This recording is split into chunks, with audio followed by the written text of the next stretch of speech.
I'm Rebecca Petru. I'm writing for the school newsletter, The Viridian, and I'm going into year 13 this year.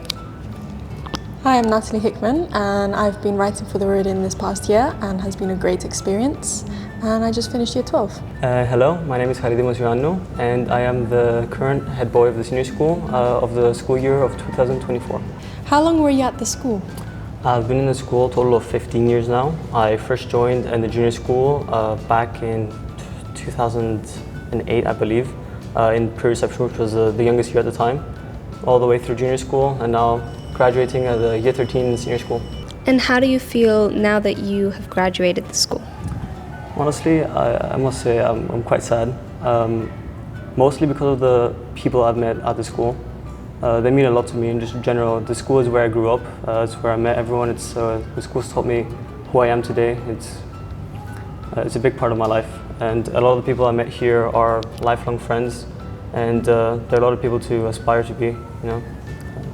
So that's why I'm extremely sad that I'm leaving this place. It's like I'm leaving my house where I grew up. So lots of sentimental feelings. Definitely, yes. Yeah. Has the school supported your aspirations in any way? Will it help you in your future? The school has assisted me in every step I've taken so far in life. One of the clearest examples I have in my head is just a few weeks ago during my A-level exams. My teachers would do their best to support me during the A-levels, before the A-levels, preparing me for anything, any questions I have. Always there whenever I need them.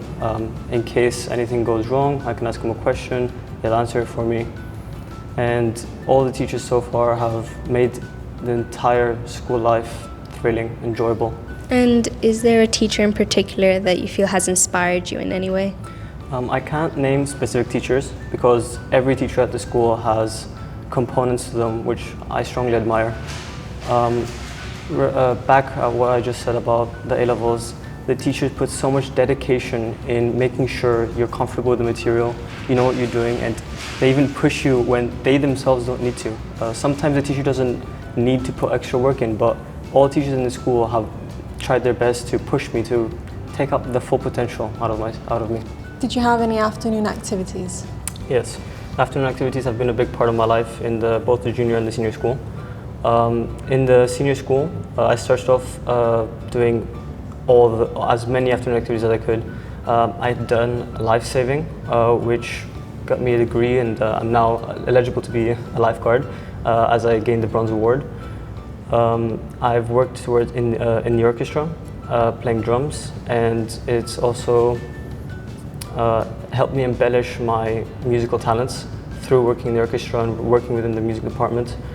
Furthermore, afternoon activities such as the Duke of Edinburgh program have taught me a lot of valuable life skills such as perseverance, where basically they make you do various sports, volunteering and creative activities which broaden your variety in life of different subjects that you can excel at. And of course afterwards the trips you do in the Duke of Edinburgh, they teach you perseverance, rationing, and they're basically hikes where you have to, you camp by yourself without any help, and it teaches you very important life skills. Do you think that these activities will help you in your future or in your job? I plan on doing medicine in the future. Activities such as life-saving taught me early in life, since I started in year 7, how I can treat people who are in need, or how I can tell if somebody needs help. I really enjoy helping people. So this aspect of life-saving really helped me in the future, especially with the Duke of Edinburgh as well. It's taught me how to manage first aid as a whole in case anyone's in danger, and how I can apply my knowledge to help someone else. And how would you describe the accessibility to technology in the school? I believe that the senior school is one of the most technologically advanced schools that we have in Cyprus, thanks to our very high-level IT crew. A great example of how our school excels at IT is during the COVID pandemic back in 2020. Our school had almost zero downtime between closing down due to COVID and actually starting lessons online because of how fast our IT technicians move. We had transferred all our lessons over to the Microsoft 365 software Teams, and we started doing lessons even from form time all the way until 2:30 end of class, all 6 periods online, very effectively, very efficiently. And even though back when I had first started in year 7, this wasn't accessible, nowadays students are equipped with laplets from the start of their journey through year 7 onwards, and I believe in the junior school, but I can't be sure about that, which help them have more accessibility towards 365 and Teams and all the online school itinerary whenever they can, regardless of their background or what type of personal technological accessibilities they have. What was it like wearing uniform at school? School uniform is a touchy subject for a lot of students. They're not very fond of it. I do slightly disagree with that. I personally like the uniform that we have. Right here, as you can see. It does change between the junior and senior school slightly, but so far the uniform is being comfortable. The school is very strict about it. They do like you to stay in uniform. There are consequences if you don't, but I don't think it's much of a demand. I think it's a pleasure wearing the school. I feel proud wearing the logo of the school on me every day, and showing off that I'm at the junior school. I'm proud of it, junior and senior school. That's amazing. And during your time here, what trips have you gone on that have impacted you? The past 7 years, it started off with many trips. In the year 7 times, we made a lot of team bonding activities in the mountains, where we went to laser tag and played various activities. But there was a bit of a break during 2020 through 2022, as of course you know, the COVID pandemic. But as soon as everything settled down with the pandemic, as of this year, I've done some of the most memorable trips in my life. I went onto a science trip at CERN, where the Hadron Collider is in Switzerland, with the physics department and chemistry department. I loved it. It was one of the best experiences I had in my life. It was beautiful over in Switzerland, and it was extremely fun being able to spend time with my classmates, which I'm very fond of, as well as some of my favorite teachers. Also some coursework studies where we had to, in biology A-level, where you go to Akamas Ipafos to do research studies as a part of the A-level. That was extremely enjoyable.